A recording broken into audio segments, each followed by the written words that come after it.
This is frequency modulation station WJLK, the radio voice of the Asbury Park Press in Asbury Park, New Jersey. Today marks the inauguration of commercial operation of this station. Regularly scheduled programs have been presented up to this time. And now we come to that part of this opening day dedicated to inaugural ceremonies. And in this official program of dedication of studio and station WJLK, we have the honor to present, both from our studios and through delayed broadcasts, the messages of distinguished guest speakers and the talents of many of our scheduled musical personalities. First, it is my pleasure to introduce to you Mr. Wayne D. McMurray, editor and publisher of the Asbury Park Press. Mr. McMurray. Good evening. The official opening of station WJLK, the radio voice of the Asbury Park Press, marks another milestone in the long history of this newspaper. To better serve the people of Monmouth and Ocean counties, the press adds radio to its facilities for the dissemination of news. Frequency modulation, FM, has been selected as the medium, for it represents the latest development in the faithful, static-free transmission of sound. It is in the press tradition to provide the best that is available. Every member of the staff of the press is conscious of one great difference between the milestone which we mark tonight and those milestones of other days. It is the first one we have celebrated without the inspiring presence of the man who brought this newspaper from a country sheet to a position in the forefront of the daily newspapers of New Jersey. Only Mr. Kinman's presence is lacking to make this occasion a perfect one for all of us of the press staff. We are fortunate, however, to have Mrs. Kinman here in the studio with us. Mrs. Kinman is the vice president of the press, and it is a privilege at this time to present her to our radio audience. Mrs. Kinman. Good evening. In our planning for the opening celebration for station WJLK, we chose the 20th of November because it is my husband's birthday. The station is named in Mr. Kinman's honor, and what could be more fitting than to open it on his birthday?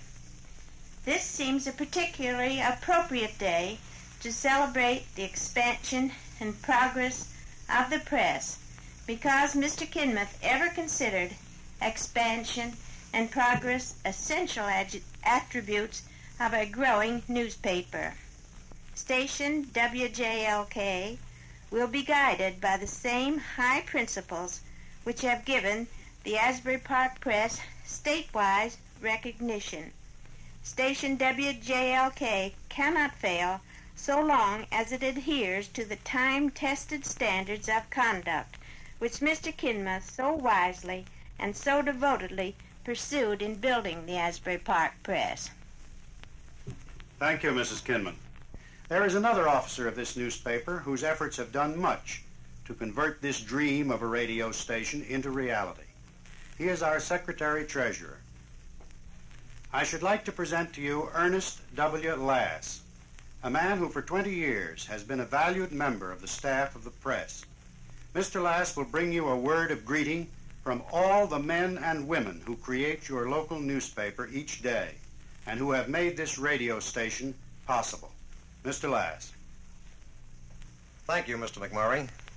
In this salute to station WJLK-FM, I know that I speak for the entire staff of the Asbury Park Press when I express gratification over this expansion of the facilities at our disposal.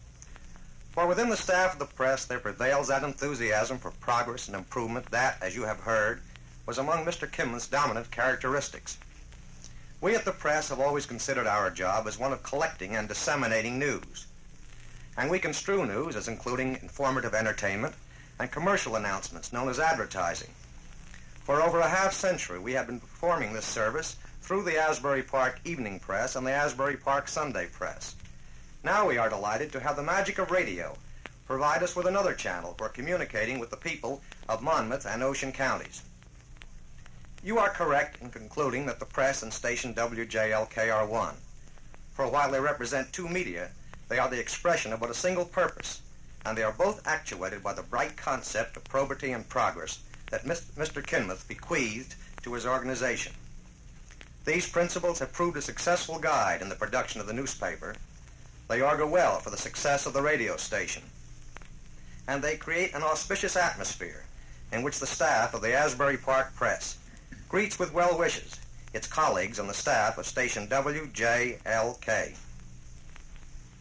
Thank you, Mr. Lass. And now we come to the close of the ceremonies which mark the official opening of station WJLK. The job of building is done, and the even greater task of operation of the station is at hand.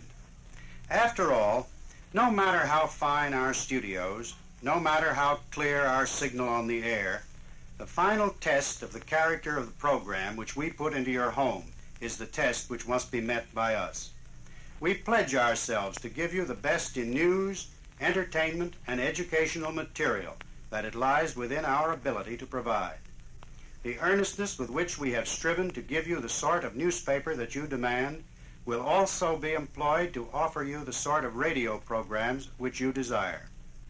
This task lies with the staff of station WJLK, and to them we now officially entrust it.